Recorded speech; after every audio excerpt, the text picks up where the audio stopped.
Hey guys, Eric here from tacticalintelligence.net. Today what I want to show you is another method of making a tinder, like something that you can start a fire easily with. Some of you guys might be familiar with like cotton balls and vaseline, dryer lint, that sort of thing, right? But you know, recently I attended this food storage conference, and this gentleman by the name of Leon Panberg, he owns commonsensesurvival.com. Great guy. He really knows his stuff with wilderness survival. Some great articles there. I've known about his site for a while now. But he was there as well, and he actually gave me something that I remember seeing on the site a while back. He used to sell them. I don't know if he sells them anymore, but basically these sheets of this kind of like wax paper that he makes, and it essentially it's cloth that's impregnated with wax.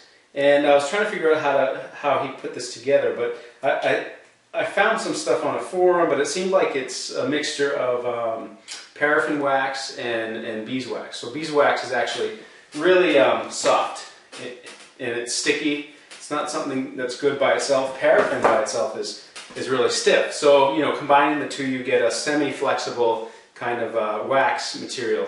So I wanted to test it out today to see if I could make some of this stuff. Basically, all you need is you know, some paraffin wax. You can get Gulf wax or whatever from, you can get this at a lot of hardware stores, sell grocery stores for canning, different things like that. And some beeswax. Now you can get beeswax, it's kind of expensive, but one of the cheaper ways to get it actually is just one of these toilet bowl rings that you get for when you're installing or fixing the toilet. It creates a seal. So basically all that stuff is beeswax. Since you're not putting it or eating it, you're making fires with it, I wouldn't worry so much about the quality.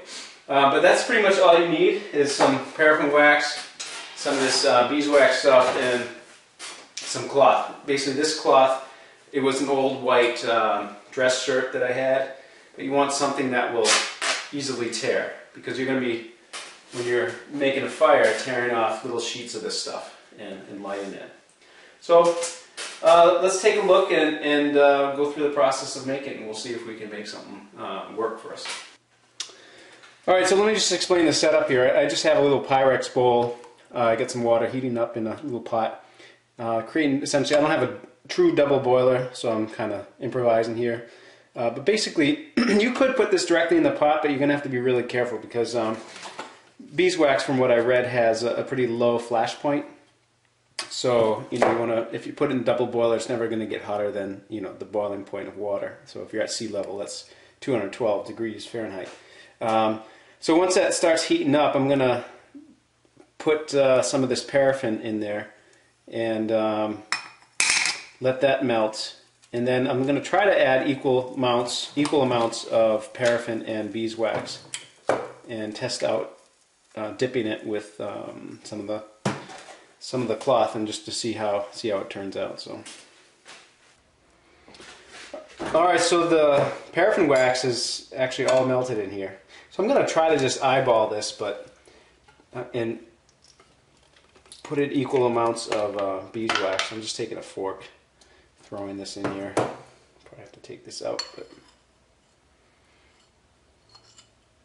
I need a little bit more.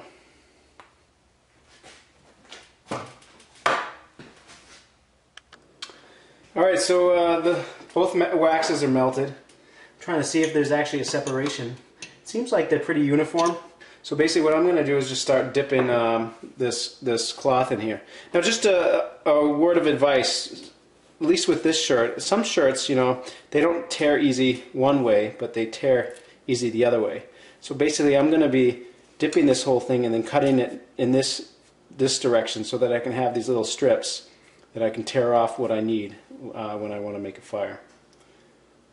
So let's just dip this in here.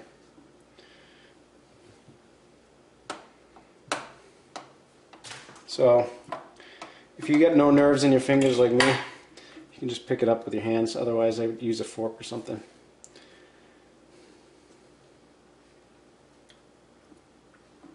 So it looks like the cloth is pulling up, wicking up this wax. Actually going to do a few dips, let it cool off a little bit, and then dip it in again just to get a thicker penetration. Alright, so I'm just going to let this hang dry for a little bit, and we'll test it out. Alright, so we're done. We have a few sheets of this fire cloth, so to speak. One thing to note, when I was testing this stuff out, it doesn't work too well with like a ferro rod. You know, I think I have one in my pocket somewhere here. So I was trying it out with the ferro rod, you know, the thing that makes sparks, and this guy, it's kind of hard, even with Leon's stuff. I mean, you can fluff it up a little bit because you really need to have something more like cotton or fibrous material, like if it's a natural plant material that's really fibrous and fluffy. And you can do it a little bit with his stuff as well as this, but it's difficult. You're wasting a lot of strikes trying to get the thing going. So it's really ideally suited for a lighter. And so I usually have a lighter with me anyways, or if my EDC kit here, I'll also have matches that you know, waterproof paraffin dip matches, and something to strike them on. So again, you need some flame source to get the stuff working, but I can just demonstrate really quick.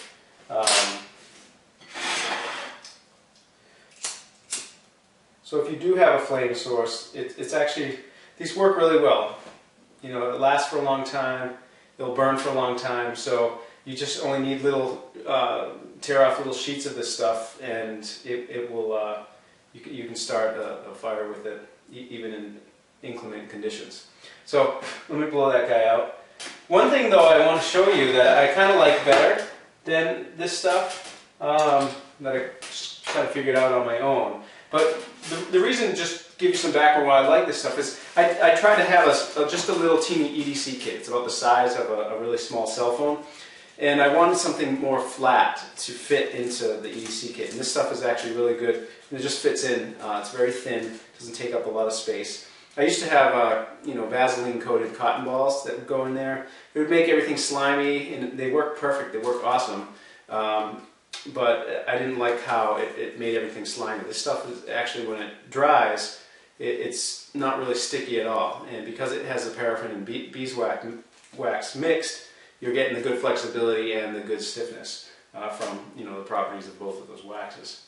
So what I kind of figured out, and I'll show you, is another thing you can do to make this kind of fire cloth, right?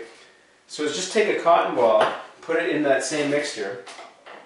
Cotton ball will soak up actually quite a bit. I just try to quickly dip it. I don't try to completely saturate it.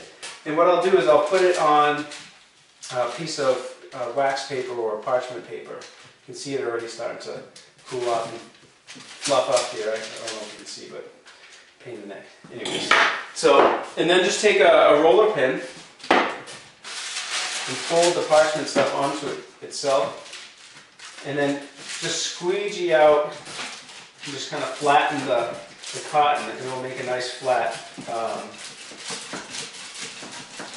material.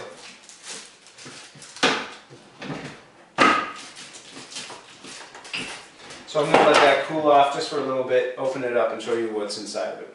Alright, so it's cooled off a little bit.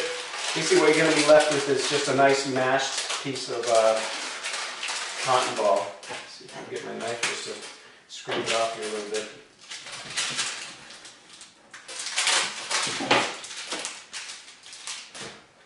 So it makes a really nice thin piece of kind of fire cloth, again, just similar to this stuff. But the benefit of this, why I like it a little bit more, is that it ignites with your ferro rod. So you can just kind of break it apart, and you can get to the fluffy stuff inside, just like you would with the Vaseline coated cotton balls. Just make sure some of that fluff is you know, showing up, and you can just take a little bit, whatever you need. In fact, I'll do that real quick. Just take this little portion, and see, you can see my hands are actually kind of sticky right now. That's not this stuff, but get some nice fluffed up material here. And just strike it with your ferro rod.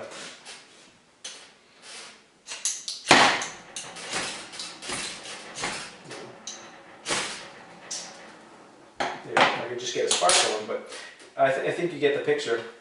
So again, it's going to burn for quite some time. Just a small little piece of that stuff. And there you have it.